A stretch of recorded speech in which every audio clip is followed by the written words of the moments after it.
Blog Talk Radio.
Good evening, America, from the beautiful studios of Pundit Press Radio.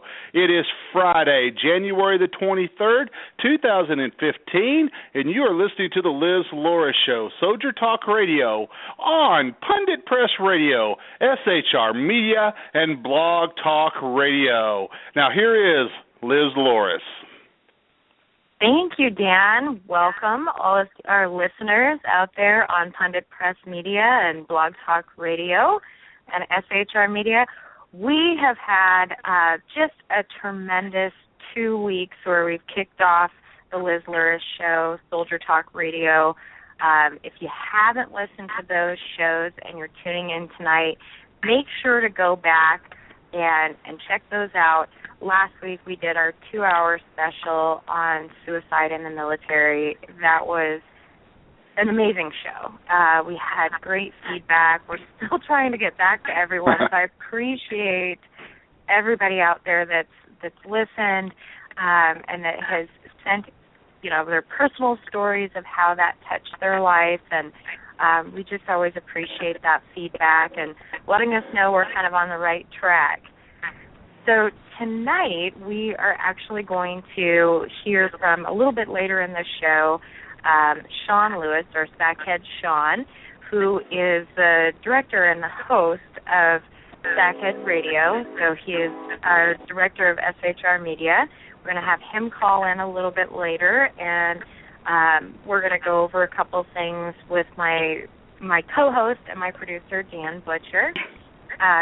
Tonight I wanted to also kind of talk to you a little bit about some things that I had heard from another veteran out there. So actually one of the veterans that had wrote in after listening to some of our shows, and his name is Matthew Rivera, and he just really, really impressed me with some of the feedback that he had given me, some of his insight. He was a Marine in the Battle of Fallujah, and so we want to definitely get into all of those things tonight. As our opening, we always want to make sure that we send a shout-out to our singer, which is Sergeant Kimberly Agar, and she has been deployed heaven-bound, so we always want to honor her as she sings our intro, and her mother, who was on the show last week, Margie Agar, who is now doing just great things out there to help bring awareness to suicide in the military. So just encourage you guys, again, to go back and listen to our previous shows. It has been a week, Dan, for everyone, I think. You know what? It really has been a very, very busy week, and going back to last Friday's show, once again, we cannot stress enough. Make sure you go back to the archives. You can catch the show on Pundit Press Radio in the archives. You can also catch it on Blog Talk Radio. You can catch it on replay on SHR Media. It was a truly amazing show. It was a very emotionally draining show, but definitely just a very powerful broadcast, and hopefully everybody that listened to it was able to take something away from that broadcast. And then, of course, leading into this week, it's for me personally, it's been just an absolutely very busy news week at Pundit Press. So it's thank God it's Friday. Right. I think we're also seeing with all the responses that are coming in how much America is saying that they want to hear the stories of our veterans and our troops, and they're wanting to talk about that and not let those memories pass. And so, I mean, obviously we want to hear about politics, and that ties into the military, but we're seeing so many more things come out on the big screen, with American Sniper and some of the other movies that are coming out. And then we can personally speak to just the response that we have had with Soldier Talk Radio and people sharing these stories, and it's hard actually to figure out which ones do we want to talk about because there's so many incredible stories. I have an exciting announcement.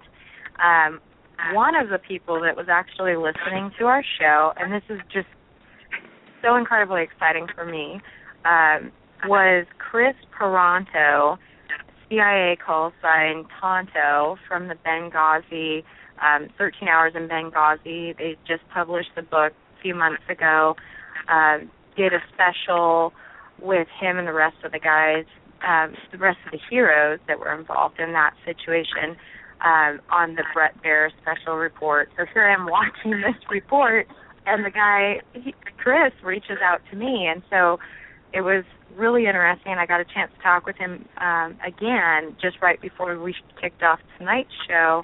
So everyone will want to tune in next week, January 30th, 2015. We are going to have none other than Chris Paranto, Tonto, on the show, sharing his story with the rest of you. So I'm so excited about that. I'm actually even nervous about it, and I don't get nervous that often.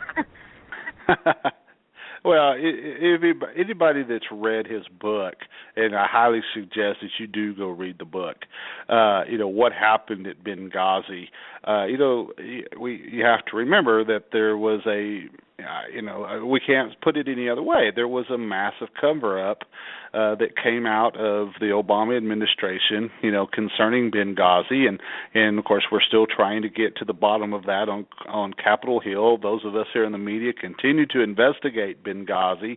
So anytime that you get somebody like Chris to be able to come on the show with firsthand, I mean, you're talking about somebody firsthand knowledge of what took place with Benghazi. Liz, that is going to be an amazing and very explosive show next week. So make sure you tune in, everybody. Absolutely. So what I wanted to share with you guys tonight, like I said, I had gotten just great response from everyone last week. One of the people that wrote to me, we met through Twitter, is Matthew Rivera, and he was actually in, like I said, the Battle of Fallujah in the Marine Corps in the 3rd Battalion, 5th Marines. Just to give a little introduction to him, he unfortunately wasn't able to actually come on the air tonight, and so we're hoping to invite him back again later to actually be on the show and talk about some of his experiences. But he's originally from South Carolina. He lives in Iowa now. He has a long history of being family that's been in the Marine Corps, family that's been in the military. So definitely one of the people that has a legacy and a tradition of serving our country and protecting our freedom. It was interesting. So he gets out of the military and goes into the medical field and just has a heart to help others, heart for medicine. And he works in the lab, so he's actually currently working right now and said he's going to be trying to tune into some of it. So we just want to thank Matt for his contributions to our nation and to our freedom. He went ahead and sent me this, I'm going to say it was like an essay that he had wrote for one of his school projects, and he was talking about his experiences, and I thought there was a lot of value in it, so I want to go ahead and read that for the rest of our listeners so that they can hear from his words what he went through, because I think sometimes we hear statistics and we hear the news talk about things, but it's really hard for us to put ourselves into the shoes of the people that are right there that are going through these battles and what their experiences are. So in the words of Matt Rivera, he says, from the time of boot camp or basic training, a recruit or cadet is broken down. They are stripped of dignity, abused in every way imaginable, and all the while they are taught to maintain bearing, and it seems callous. I equate it to how blacksmith hardens steel. Application of pressure and heat with hammering and fire to the metal, and thus creating a malleable material that is able to be sharpened. It is immediately quenched in water to temper or redefine the form. Eventually you have a product that is resilient to prior pressure and heat once applied, and it requires more heat and more pressure to achieve similar results, while risking a break in the process. This analogy is not exclusive to the physical elements that the body goes through with excessive working out and lugging 90 pounds of gear. But it is even more applicable to the emotional and the mindset of a warrior. After being exposed to certain atrocities that occur around the world, we often come off as callous or heartless or even cold due to our lack of emotional responses. This becomes more obvious to family and friends during funerals, when most are in the grieving process, and it could be that they are experiencing the anger stage of death. What individuals don't realize is that we have forgotten how to express a lot of those emotions, not intentionally, but because we have been quenched repeatedly, and therefore more resilient to pressure and heat civilians may find unbearable. We have simply become tempered in combat. A soldier, a Marine, or sailor is under more heat and more pressure than most individuals can fathom. From first-person experience, there are times when you feel as if it may actually break from everything that's being thrown at you, adding more pressure in the heat of battle from comrades getting injured and killed. Normal people, when friends or family die, are given a process that is essential for a healthy recovery. We can't stop to grieve or mourn the loss of the fallen when we're in a firefight, nor right after. Unfortunately, we are vigilant and understanding that the possibility that the enemy is always watching. So any expression of negative emotion could raise the morale of the enemy. I was in the Battle of 2004, Battle of Fallujah, where it was house to house through the entire city. I had a first cousin in that very same city 5 months prior to my arrival, who we lost. With that in mind, I went there, sincerely believing that I wasn't returning. Confronting mortality at 19 is hard to bear and almost impossible. Fallujah at this point was an extreme hotspot. and the U.S. was only conducting patrols around it. It was such a hostile area. The movie Fahrenheit 9/11 displayed clips of American contractors being beheaded, burned, and dragged through the city, tied to the back of a car, and hung off what is now known as the Blackwater Bridge. Already believing that I was going to be there to die just like my cousin, we still managed to arrive under mortar attacks. I haven't even gotten off the truck that is transporting us to the base, and we are already receiving fire.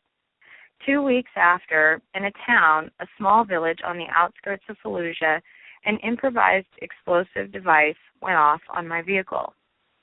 This was the same way that my cousin was killed, and it struck home hard. It seemed to occur in slow motion. I vividly remember being in the back seat and not feeling quite right. The villagers are looking at us and going inside their homes. Then I recall looking at the small tree on the median of the road to see the dust occur from underneath the truck and to witness the tree bending in half almost like a twig, which I am sure happened as a more rapid occurrence. There was an overwhelming sound that shook the ground in which we were driving on. My hands were shaking. My ears were ringing. I saw the Marine to the right of me holding his face, and I became hypervigilant. I got out to secure the perimeter. We received notice that we were going to clear Fallujah after 2 months of being there. My mindset of almost being killed more than once when merely patrolling the outside of the city had intensified when knowing we were going to invade the city.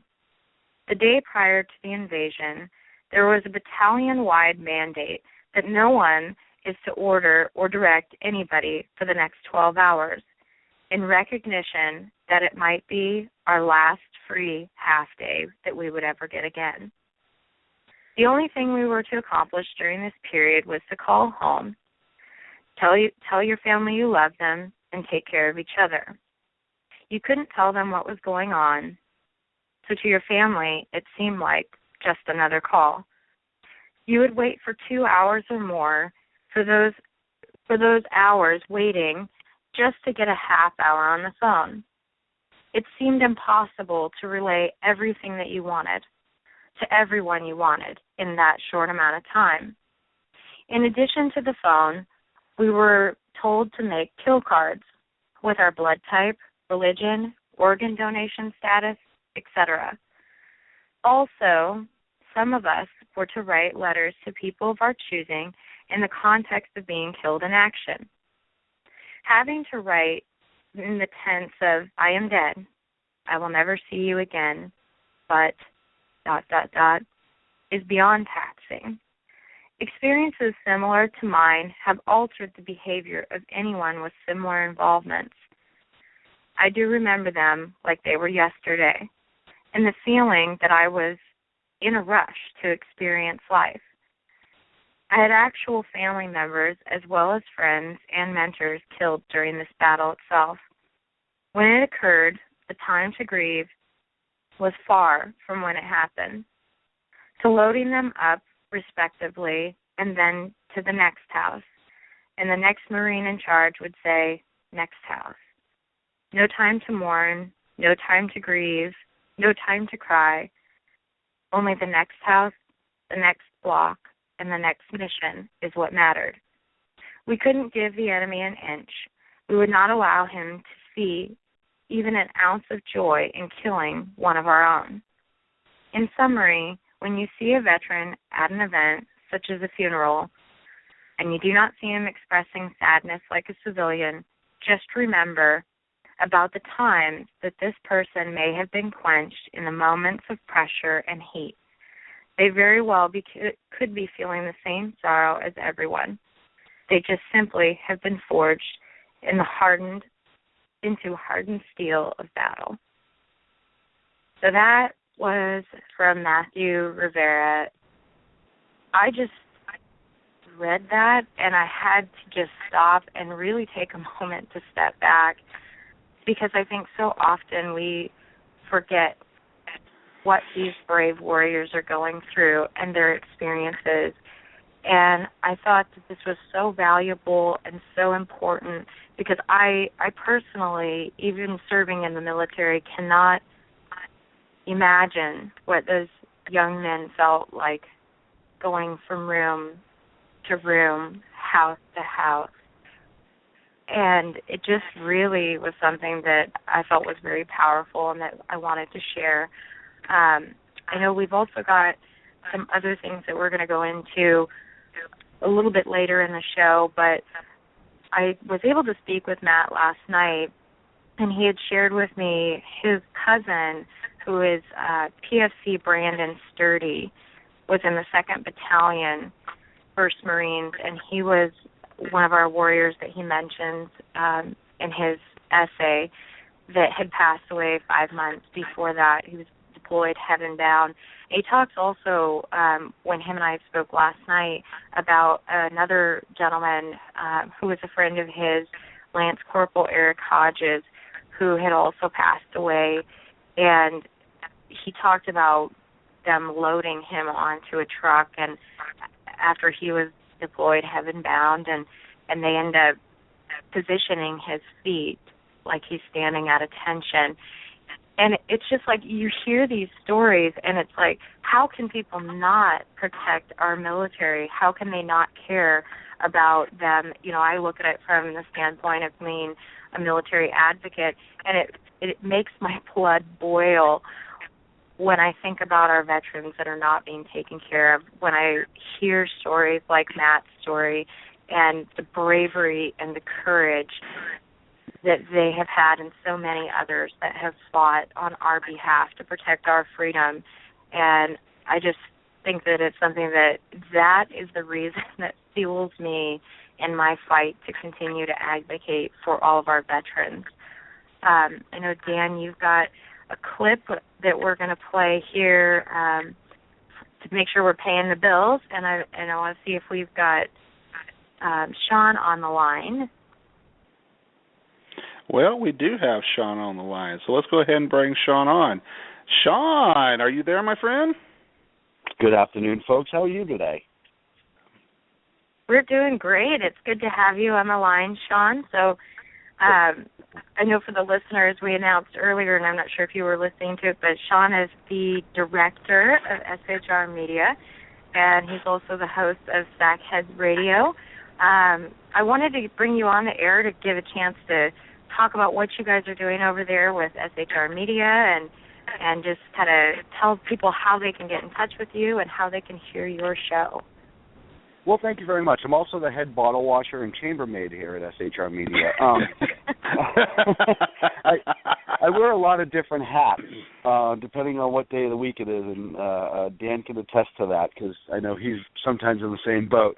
Well, you know, we're a small broadcast-based conservative outlet, media outlet, and you know, we're trying to get some newer, kind of fresher voices of conservatism and things on the right, not necessarily politics, but as I like to call them, correct thinkers, because as soon as you say right thinkers, people try to pigeonhole you. And really, you know, we've been around a couple of years as the Sackheads, the show itself. We're in our 4th or almost 5th year now.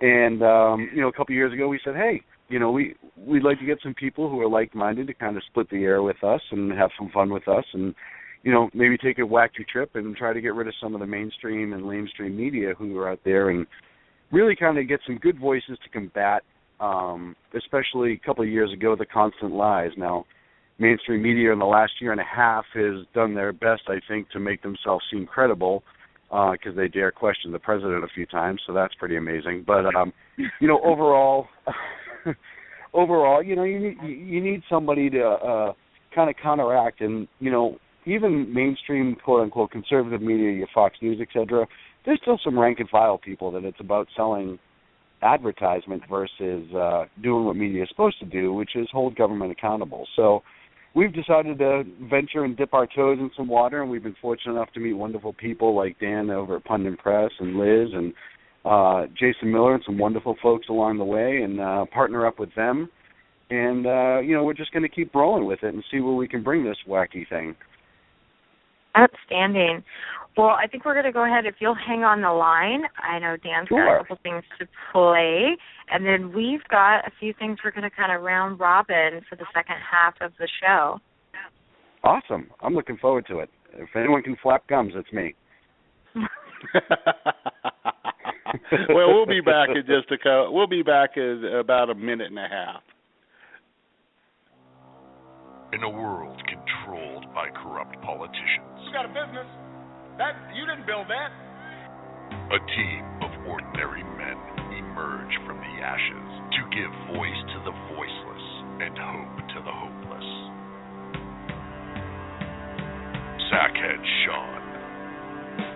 Dude, I'm not saying capitalist stupid, bro. Sackhead Clint.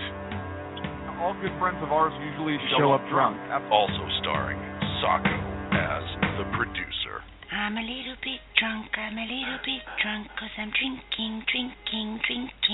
They are the Sackheads Radio Show. Every Wednesday at 8 p.m. Pacific on shrmedia.com.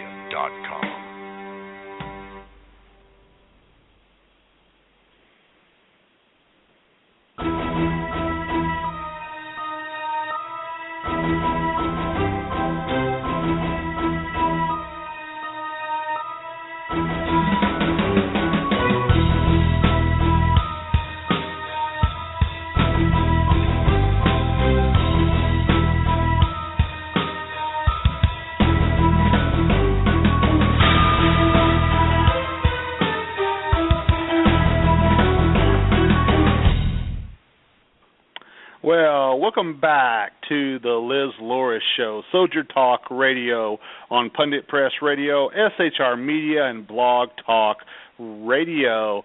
We've got a couple of news stories we're going to discuss before we get back to Shaun and Liz, and I think we're going to talk about these a little bit more while we've got Shaun here. And these are kind of going to play on a discussion that Liz and I had earlier today before we came on the air. And one of the stories I want to point out is there's a new report out about educated women. Yes, educated women being executed in Iraq by the Islamic State. Now, you always hear our friends on the left quote the war on women. Well, ladies and gentlemen, this is the true war on women right here. So what we're having is educated women are being executed by the Islamic State because basically they are a threat to the Islamic State's goal of driving the entire world back to the Stone Age. The UN on Tuesday of this week decried numerous executions of civilians in Iraq by the Islamic State group, warning that educated women appear to be especially at risk. The jihadist group is showing a quote monstrous disregard for human life. I think that's an understatement, ladies and gentlemen. In the areas it controls in Iraq, the UN Human Rights Office said the group, which controls large swaths of territory in Iraq and neighboring war-ravaged Syria, last week published pictures of the crucifixes of two women accused of being bandits and of women being stoned to death, allegedly for adultery. Now, this was a quote from UN spokesman Rivera Shamdasani. I hope I got that right. And she said, educated professional women, particularly women who have run as candidates in elections for public office, seem to be particularly at risk. In just the first 2 weeks of this year, reports indicate that three female lawyers were executed. Now, that brings me to our wonderful Secretary of State, John Kerry. Now, earlier, this was actually on Wednesday, John Kerry claim this one will get you. Claim that the lack of integration of Muslims in Europe he compared it to the civil rights movement in the United States in the 1960s. A reporter asked Kerry, said, "We heard recently from President Obama talking about the potential lack of integration of Muslim communities in Europe. He mentioned that as one of the greatest dangers that Europe faces in terms of terror threats that might come. Would you agree with those words from President Obama, and should he have used those?" Kerry responded by saying, "Well, let me just begin quickly on the integration issue. When I entered college in 1962, and in 1963, 4, and 5, we were deeply embroiled in this country, and we, college students in the civil rights movement, and we were deeply impacted by that, and we have always been, I think, as a generation, much more sensitive to this question of minority and rights and integration and so forth. We've made unbelievable progress in our nation, unbelievable progress in the years since then, but it would be completely disgenerous not to say to you that we still have some distance to travel. We're not finished. You heard the president last night talk about voting rights. So what was won in 1965 still has to be fully embraced and implemented here, and other things that are linked to that. We've seen our own struggles in some communities and great debates about race in America in the last year. So it would be dishonest of me, and I'm not involved in domestic policies right now, so I'm not going to go into it in depth, except to say that, therefore, I think I can say with honesty and that there is a challenge in many other parts of the world. Now, that leads us to John Kerry today.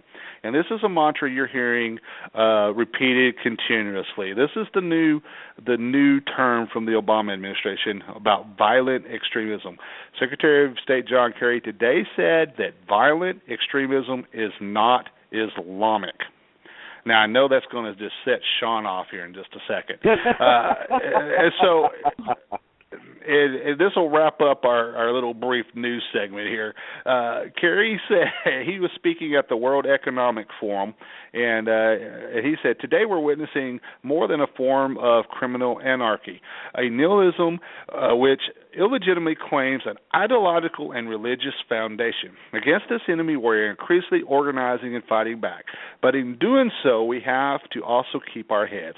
Obviously, the biggest error that we could make would be to blame Muslims collectively for crimes not committed by Muslims alone, crimes that are overwhelmingly a majority of Muslims oppose, crimes that their faith utterly rejects, and that Muslim leaders themselves have the greatest ability to address. Religions don't require adherence to raise villages and blow up people. It's individuals with a distorted and an even ignorant interpretation of religion who do that." That was what John Kerry had to say today. And Liz, you and I had a discussion today that more and more of the veterans that you talk with and that you interview, and I got to thinking about this too, and it made a lot of sense to me and many of the conversations that I have, because I have conversations with veterans every day too, especially Iraq war veterans or people that have been in Afghanistan, and you and I both came to the conclusion, and you mentioned this, that more of these are seeing, as they're going into these battles, a more spiritual aspect of what is taking place here. And that kind of plays into some of the stuff that we're seeing, Liz. Yeah, I mean, absolutely. When I was speaking with Matt last night, and I mean, just tons of veterans. I mean, I speak to veterans all the time, and there seems to be this reoccurring theme. And it's interesting, too, because I was actually reading I've seen the interviews for Benghazi, but I was reading some of the book, and the first part, it's even interesting because Tonto talks about, he says, that he feels that this is a battle truly between good and evil. And so there is this, reoccurring theme that keeps coming up.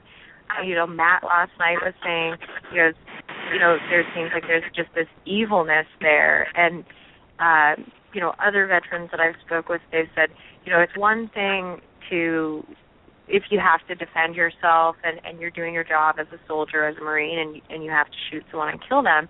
It's another thing when you go and you actually saw someone's head off and you hold them down in the sand while they're tied up. I mean, it's a different kind of a person. It's somebody that there's just so much demonic that is going on and just evilness, and there is so much more of a spiritual battle that's playing out. And I think the same thing when you look at anyone that's studying like the end times and Revelation and some of the things that are prophesied there and what's happening in not only in our nation but across the globe right now. You are seeing so much of that where it is more than just a military battle or political battle. There is so much more of a spiritual element that we're seeing with it. And I know Shaun's probably jumping at getting a chance to comment, particularly on John Kerry. well, yeah, first of all, anything to do with John Kerry, and I absolutely start chewing on my fingernails until I have a chance to speak. I'm going to ask the same question now that my grandfather asked in World War II. Where was all the moderate Nazis in World War II? Where was all the ones who didn't take it to the extreme and didn't believe in the oppression and the destruction of the Jewish people? And it doesn't necessarily have to be a religion. It just has to be the group that's following it. And I understand that there are quote-unquote moderate Muslims. I know plenty of Muslim people that have absolutely disagree and absolutely destroy verbally the extremists. But I also have spoken to them, and many are afraid to speak up or say anything because they know somebody in their mosque or in their inner circle who supports it. John Kerry's an ass. I could sit here and talk all day long about his comments being an idiot, and make him sound like an idiot. Listen, he's pre-programmed by the administration. His words are the administration's words. There's a reason he picked Kerry. He's not exactly a free thinker. If you follow John Kerry's career, all he does is do what other people tell him to do, which is why he was told to go in the military, so he went into the military, and then when he got out, he was throwing his medals back because somebody got to him. Everyone can argue, but having grown up in Massachusetts and having to deal with Frankenstein for years, I can tell you that the man is nothing but a political automaton at this point. So, you have to just, anytime Kerry flaps his gums, you have to just assume that it's the president whispering into his ear. That's about it. Or Valerie Jarrett, who's whispering into the president's ear, and then the president's it's a game of telephone. Right. But at the end of the day, Ben Shapiro just released a video earlier this week, and I don't know if anyone saw it, but it's talking about they did this massive poll of Muslims all over the world, and one of the things that it came down to is essentially 19% of all Muslims on the face of the planet, in one way or another, believe in levels of extremism. They can justify in certain situations why somebody would commit an act of murder in the name of Islam. That is a frightening number because I think it works out to be something, and if my number's off, I apologize, but I want to say it was something like 115 million people in this world that in one way or another support radical, quote-unquote, Islam. See, and that, to me, is so interesting that people use the term like, oh, that's radical Islam. And yet the reality is every 12th verse in the Quran is talking about, or Quran or whatever, is talking about committing acts of violence towards people that don't accept it. And so to me it's like, well, then everyone that's not committing those acts is actually like kind of going against their doctrine. I'm sorry, the doctrine is violent and it is calling for violence. When they have 109 verses that are talking about it, that's why it's really hard for me when I'm hearing people say, the moderate Muslim. I'm like, what is that term?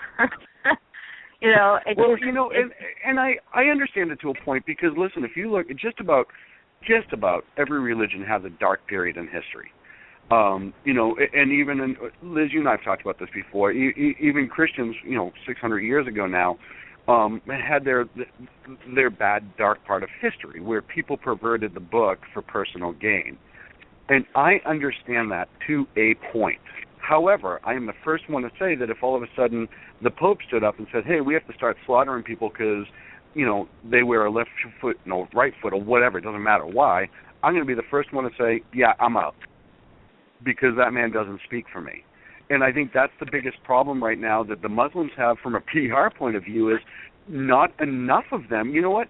If if every single mosque started releasing press releases and statements saying, hey, we denounce this, we're down with this, we're weeding it out, et cetera, I think they would be helping themselves, but they're afraid to do it. And, I hate to say they're cowards, but they're kind of cowards. They're not standing up. If this religion of peace is what it is, then stand up for it. Take that opportunity to prove to the world that, hey, you know what? We practice what we preach. Those guys are the jerks. And then I think the argument would shift. But when you have stats that say there's 100 and something million Muslims that support extremism, think about how many people that is and the amount of damage that could do to the world. Absolutely. And Shaun, I'm going to jump in with this because I wrote an article a while back on Pundit Press, and it asked the question, what would Jesus do? And certainly he would not conquer and kill by the sword. And so we go back to using the Quran and the Bible as examples. Now, we have to understand that the Bible is filled with stories talking about, of course, God's wrath. You can go with the flood, you can go to Sodom and Gomorrah, you can go with the Israelites walking around the walls of Jericho, you name it. But here's the difference, okay? Christians know that the Bible was given to us by God, even though it was written by man, it was given to us by God to give us a guide to help us live by it and to use the God-given common sense that God blessed us with that, unfortunately, too many people fail to use today. On the same token of that, and of course, like you said before, Christianity had the Crusades, but that was a bad time in Christianity where people used the religion in the name of conquering lands with the sword. But we grew away from that, and we owned up to the mistakes. Those us as Christians. Now we come to Islam. And the difference between Christianity and Islam is, are the founders of the religions. Christianity founded by Jesus Christ. Jesus Christ, a man of peace. Then you look at Islam, founded by Muhammad, a man that longed to conquer lands, to be an earthly king, and he conquered by the sword, took child brides. It goes on and on and on. And you have groups today that are practicing Sharia law. Sharia law is the law of the land in Iran. We just recently witnessed a public beheading of a woman, not on the streets in Baghdad, not in Syria, but in Saudi Arabia. And so now you have the Islamic State, which, let's be honest, their ultimate goal is to recreate Muhammad here on earth and continue, and what they want to do is finish what he started and was unable to do. That is their ultimate goal. And you have in the Muslim and those in the Muslim community, they are very scared to stand up and talk about this and not fight back. And Mary brings up a very, very good point. In the chat room says Muslims conquered lands and the Christians fought to get them back, and that's where we are today. I recently had a story, and Liz come back on this, but I recently had another story here about where the increased instances of Christian persecution across the world. 100 million Christians across the world today are facing extreme cases of persecution. Rape and death is what they're facing. Yes. And just real quick, and I'll let Liz, I'm sorry. We also forget in this country that we have been fighting Muslim extremists since our inception with the Tripoli Pirates and the Pasha. It's not something that is new to this country. We fought them in World War II.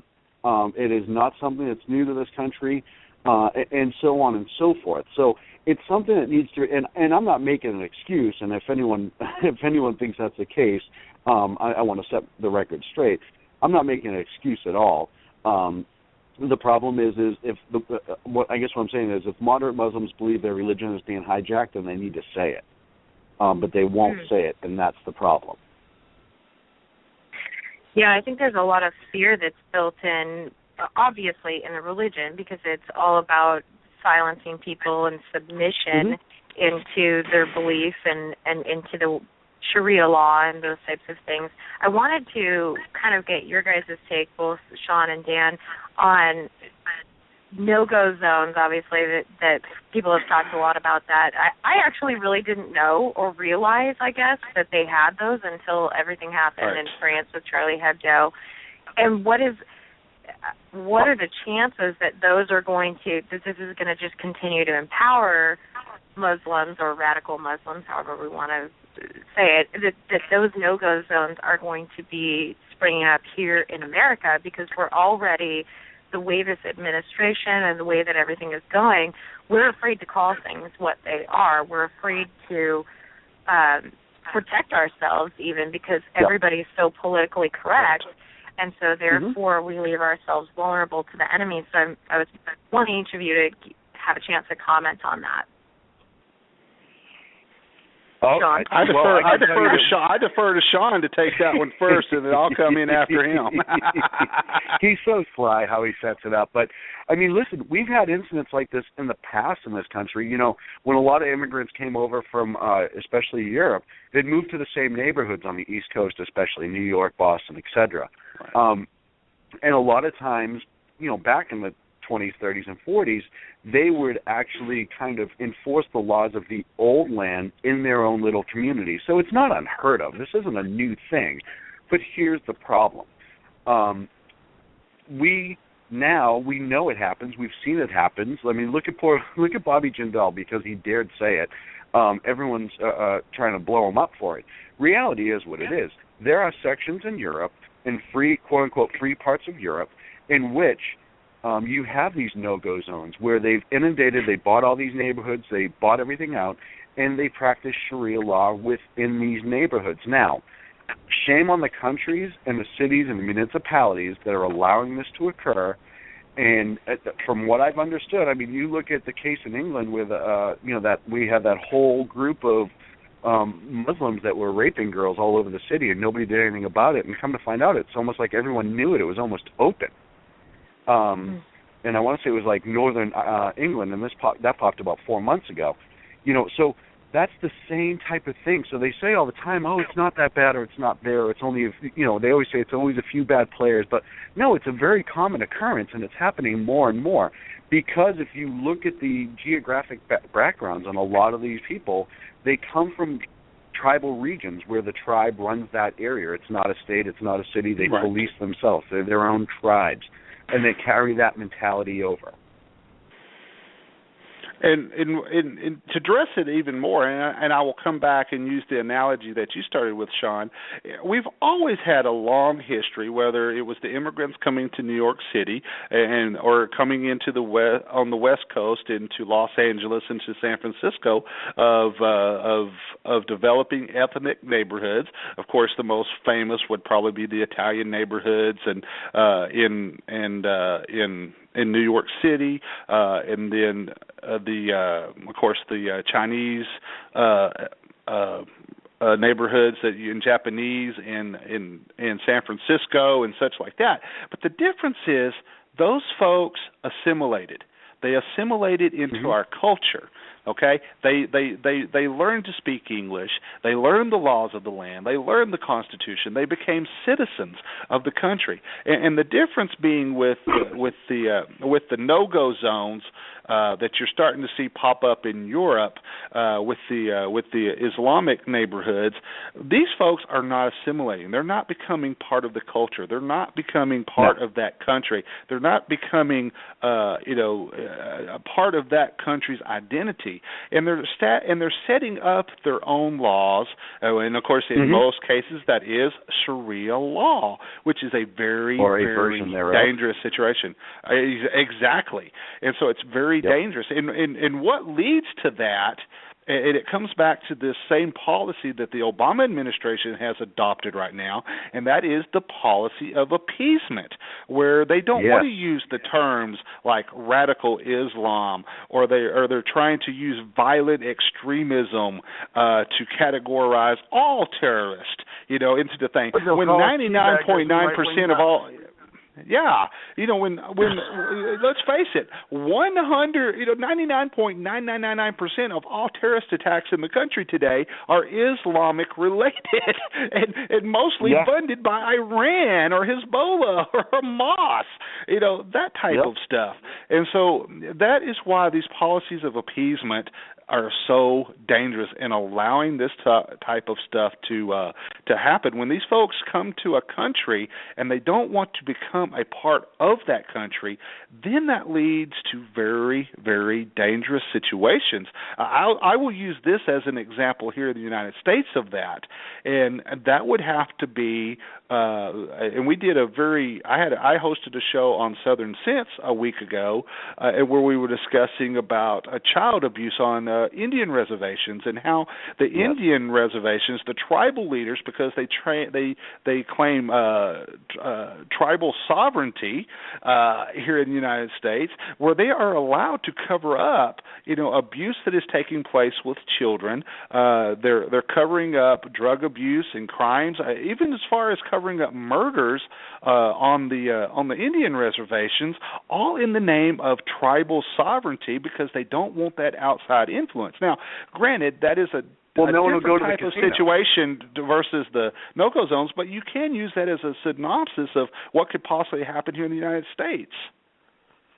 Well, and Dan, real recently we had State Senator Leland Yee out here in California, who's involved in a group, essentially the Triads. It's a Chinese gang, but they essentially police themselves in their inner circle through the old country's rules and laws. It happens even off the tribal reservations.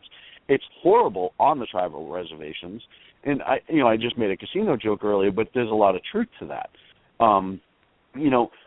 Since we've allowed this Indian casinos to start, they know that if the bad publicity came out, the money goes away. And that's something that it all comes down to, at the end of the day, PR and political correctness. We're so afraid to say, hey, this group is doing this horrible thing, because we don't want to offend that group and hurt that group's feelings. So the horrible thing's allowed to happen just because a few little bad emotions get in the way. Yeah. Did I lose my call? What's that? Nope. Sorry, I thought my phone dropped. You're still here? That would cut you off yet, Shaun.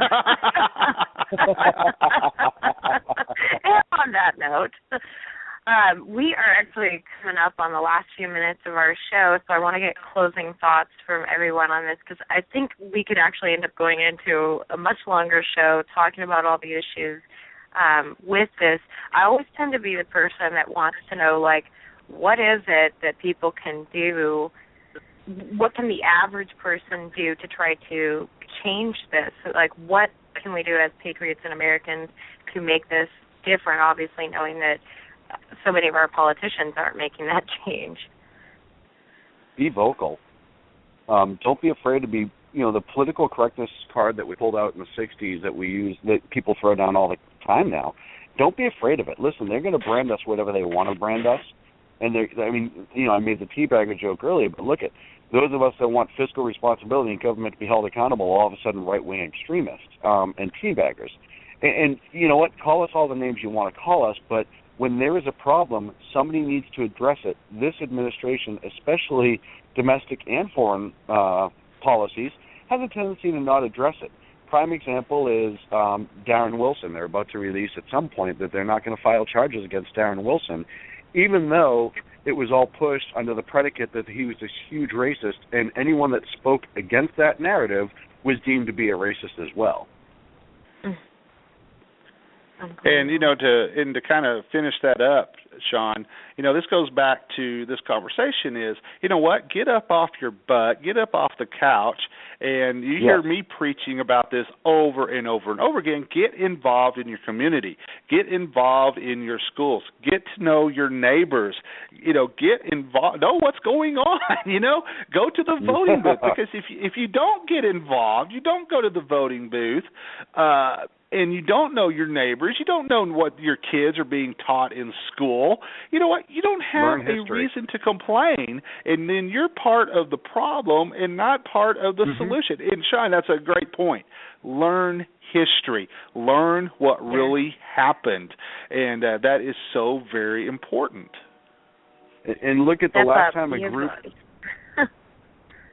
Look at the last time a group came into political power, much like the ISIS and ISIL are trying to do, and that's at the end of the day. I mean, they're Muslims, but they're trying to gain essentially political and geographical power. Look at what happened the last time that happened. It went unchecked. And I'll direct you to the late 30s, early 40s if you need a hint. And it was the same thing. It was a political group that we had relationships with at the beginning, and we were like, oh, no, they're not that bad. They're okay. They're not that bad. And then all of a sudden, millions of Jews perished. And Shaun, I will close on this because I know that Liz is fixing to wrap up the show. Ladies and gentlemen, Barack Obama is Neville and Chamberlain on steroids. Very true. Well, thank you so much, Shaun, for coming on and for supporting us over at SHR Media. So everyone will have to make sure to tune into your show, to Sackhead Radio. And again, thank you, Dan. You're always such a great host or co-host to have on here. And we also want to thank Matt Rivera, who's listening, who contributed his essay today and for his service to our great nation and his bravery in Fallujah. We also want to thank his cousin, so PFC Brandon Sturdy, 2nd Battalion Marines, 1st Marines, and Lance Corporal Eric Hodges, who have been deployed heaven-bound. And we are going to, I'm going to give Dan a chance to, if he's got anything else to add here before we close the show, but we always want to close the show with playing taps to honor all of our veterans and all of those that are deployed heaven-bound. Well, all I've got to say, Liz, is, once again, as we close out this show, just an absolute, another amazing show, and this is, Liz, you're truly a blessing, and this is, this is a mission, and it's something that you're bringing a lot of great information to all the listeners too. So, ladies and gentlemen, once again, you've been listening to the Liz Luras Show, Soldier Talk Radio on Pundit Press Radio, SHR Media, and Blog Talk Radio, and soon to come to some other networks close to you. So we're going to end tonight's show once again with taps. We will be back with you again next week, same time and same place. Good night and God bless.